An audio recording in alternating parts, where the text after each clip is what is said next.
সবাই কেমন আছো? আশা করি সবাই ভালো আছো, আমিও ভালো আছি। তো আজকে চলে এলাম একটা নতুন ব্লগ নিয়ে। তো দেখো আজকে আমি সমস্ত কাজ করে নিয়ে আজকে আমি ভগবানকে পুজো দিচ্ছি। তো ভগবানকে পুজো দিচ্ছি আর একটা কথাই ভাবছি জানো তো, আর ভগবানকেও বলছি, ঠাকুরকেও বলছি যে ঠাকুর, যে মানুষগুলা যখন সুযোগ সুবিধা নেয়, যে তুমি 5 দিন দিলা, 5 দিন তুমি দেখলা, যদি তুমি একদিন না দেখতে পারো, একদিন যদি না দাও, তো তাদের কাছে তুমি এতটা খারাপ হয়ে যাও, এতটা তুমি অচেনা হয়ে যাও যে তোমার নামে সে একটা মানুষের কাছে খারাপ করার জন্যে কোনো দ্বিধাবোধ করে না। তো সেই মানুষগুলাই আবার তাদের কাছে ভালো হয়ে যায়। কিন্তু যাকে সেই কথাগুলো বলে, তো তারও তো উচিত তো হয় যে যে না, কথাগুলা যাচাই করি, কথাগুলা আগে যাচাই করে দেখি যে আদৌ কি কথাগুলা সত্যি না মিথ্যা।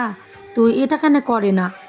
তার খারাপ কথাটাই ভেবে সেইটা মনের ভিতরে পুষে রাখে, তাকে একটা ভালো মানুষকে খারাপ ভাবে আর একটা খারাপ মানুষকে ভালো ভাবে। কি তোমাদের সাথেও এটা হয়? তোমাদের সাথে যদি হয় এটা, তা আমাকে অবশ্যই কমেন্টস করে জানিও। জীবনে তুমি ধাক্কা খেতে খেতে খেতে খেতে খেতে যখন একা হয়ে যাবা না, তখন আর তোমাকে ভালো খারাপ তা কোনো কিছুই ভালো লাগবে না। তখন মনে হবে যে তুমি যতই ভালো একা থাকবা ততই ভালো।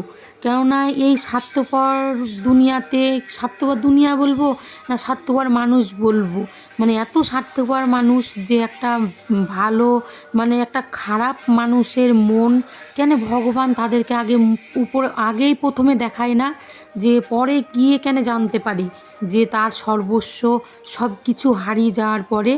এবার ঠাকুর তো এটাও পারে, যে তাই ঠাকুরকে বলছি, ঠাকুর তুমি তো এটাও পারো, যার নোংরা মন সে যে জানে প্রথমেই তার চোখে জানে ধরা পড়ে, যারা তো বোঝা যাবে, তাহলেই তো তার সাথে সে মিশবে না, চলবে না, তা কোনো করবে না। কিন্তু বরঞ্চ তাকে এত আপন করে নেয়, এত আপন করে নেয় যে ভালো ব্যক্তি খারাপ জনাকে এত আপন করে নেয়, এত আপন করতে গিয়ে তখন হলো কিনা যে ভুলেই যায় যে এই মানুষটার ভিতরে যে এত কিছু হয়, হতে পারে, এইগুলা সব কিছু ভুল হয়ে যায় জানো তো।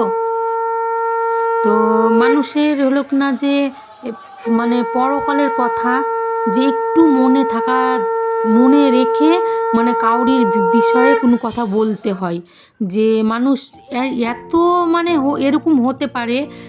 তাই এটাই আমার ঠাকুরকে বলা, যে ঠাকুর, যে তারাই আবার ভালো হয়, তাদেরকে তুমি দেখাও না যে এই অন্যায়টা করছে, এই শাস্তিটা তার প্রাপ্য। তুমি বলো যে মানুষের মার মানে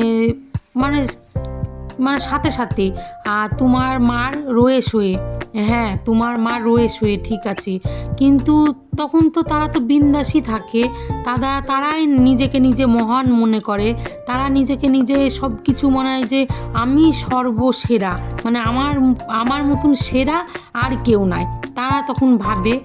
তো একটা কি বলবো বুঝতে পারলা তো, যে একটাই ভাবি যে কোনো মানুষ কাউকে খারাপ করার আগে কিন্তু তার সেটা তার ভাবা উচিত, যে আমি খারাপ করতে যাচ্ছি তাকে, যে সে তো এই কাজটা করেনি, আমি মিথ্যা কথা বলছি, যে তাহলে এই কথাটা বলে আমি তার কাছে ভালো হলাম, তাহলে আমি কতদিন ভালো থাকবো? ঠিক আছে, তুমি 5 দিন উপকার করতে, তুমি যখন দিবা না, তুমি এই দিলা সেই দিলা, সব কিছু দিলা, দিয়ে তুমি কোনো কিছু বললে না যে আমি এই করেছি সেই করেছি, অথচ যে দিবে না, যে দেখবে না, সেই তখন গিয়ে তখন বলবে কিনা যে না আমি তো সব করেছি, আমি তো এই কেননা তাদের কাছে তো জ্ঞানের ভাণ্ডার মেলা, কেননা একটা বোকা হয়ে থাকা আর একটা জ্ঞানের ভাণ্ডার নিয়ে থাকা, এই প্রকৃতির মানুষগুলা পুরোটাই দুটোই আলাদা।